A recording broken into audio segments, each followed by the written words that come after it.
하나님 나라를 보여줄 수 있는 권능이 예수님에게는 있었습니다. 더러운 귀신이 사람을 사로잡아 온갖 추악한 행동을 하게 만들 때 그 귀신을 쫓아내어 주셨습니다.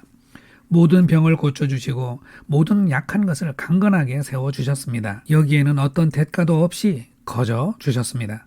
예수님이 보여주시는 이 땅에서 펼쳐지는 하나님의 나라는 완전하고 아름다운 것이었습니다. 사람들이 눈물이 멈추고 환호가 터져나왔습니다. 안전뱅이가 힘차게 달리고 풀어진 눈동자에는 생기와 총명이 돌아왔습니다. 예수님 곁에는 슬픔이 기쁨이 되고 탄식이 감격이 되었습니다. 이토록 아름다운 하나님 나라를 보여줄 수 있는 그 권능을 12 제자들에게도 주셨습니다. 그리고 이 권능을 거저 주니 너희도 거저 가서 주라고 하셨습니다. 제자들은 예수님으로부터 몇 가지 파송의 말씀을 듣고 보냄을 받았습니다.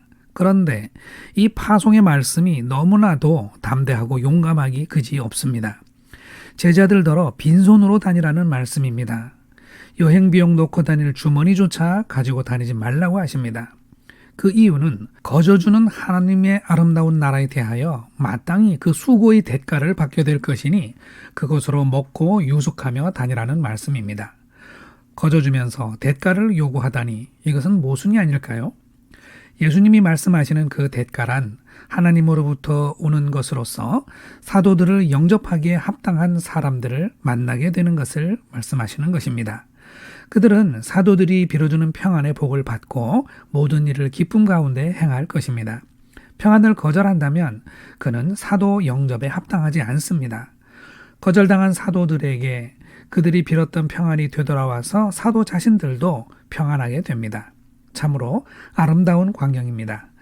그러면서도 세상이 돈과 물질로 움직이고 있는데 여행에 대한 사실적인 준비물인 배낭이나 가르못 하나도 가지지 않고 심지어 장거리 도보 여행에 꼭 필요한 지팡이도 없이 빈몸으로 길을 떠나라는 예수님의 말씀은 무모하기 이를 데 없는 참으로 부담 막중한 말씀이 아닐 수 없습니다.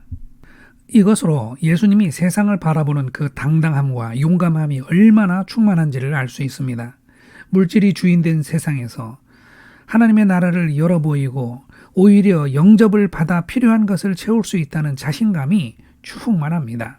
과연 어떻게 되었을까요? 겉으로 보기에는 절대 빈곤 상태의 사람들이 세상을 돌아다니며 놀라운 권능으로 이 땅의 어둠과 슬픔을 치유하는 모습이 드러나고 사람들을 변화시켜 구원받게 하는 역사가 나타나게 됩니다.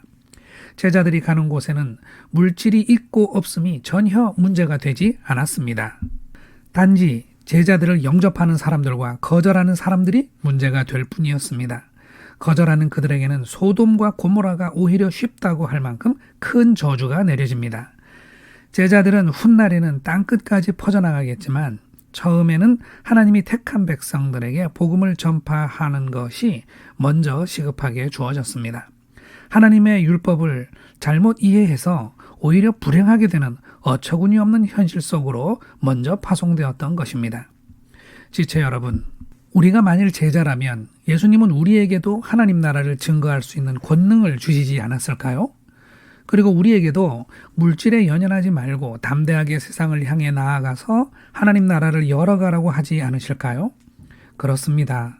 우리에게 하나님 나라를 보여주고 증거할 수 있는 권능이 주어졌습니다. 정의를 사랑하여 외치는 권능, 약자에 대한 긍휼을 알고 실천하는 권능, 병을 고치고 죽어가는 자를 살리는 데 헌신하고자 하는 의지, 진리를 갈망하며 탐구하는 권능, 하나님의 말씀에 어떻게든 순종하려는 의지, 불신자를 보면 불쌍히 여겨 구원으로 인도하고픈 열망들, 밤하늘의 별을 보며 은혜를 헤아리고 봄에 피어나는 꽃들을 보며 하나님의 영광과 대화하는 권능, 이루 셀 수 없는 권능이 우리에게 이미 주어져 있어서 우리의 심장과 함께 뛰고 있습니다. 예수님의 권능은 적게 필요하면 적게 주어지고 많이 필요하면 많이 주어지고 크게 필요하면 큰 권능이 주어질 것입니다. 이 권능을 가지고 세상 앞에 당당하고 용감하게 설 때에 내게 돈과 물질이 있느냐 없느냐는 전혀 문제가 되지 않을 것입니다. 오직 우리를 영접하며 환대하는 사람들과 우리를 거절하는 사람들만이 문제가 될 것입니다. 우리는 모든 사람들에게 평안을 빌 것이며 이 평안을 거절하는 사람에게서는 평안이 머물지 않고 되돌아와서 우리에게 머물 것입니다. 평안을 거절하는 사람들에게는 멸망이 정해지는 것입니다. 지체 여러분, 심장 위에 손을 올려봅시다. 배 위에 또 손을 올려봅시다.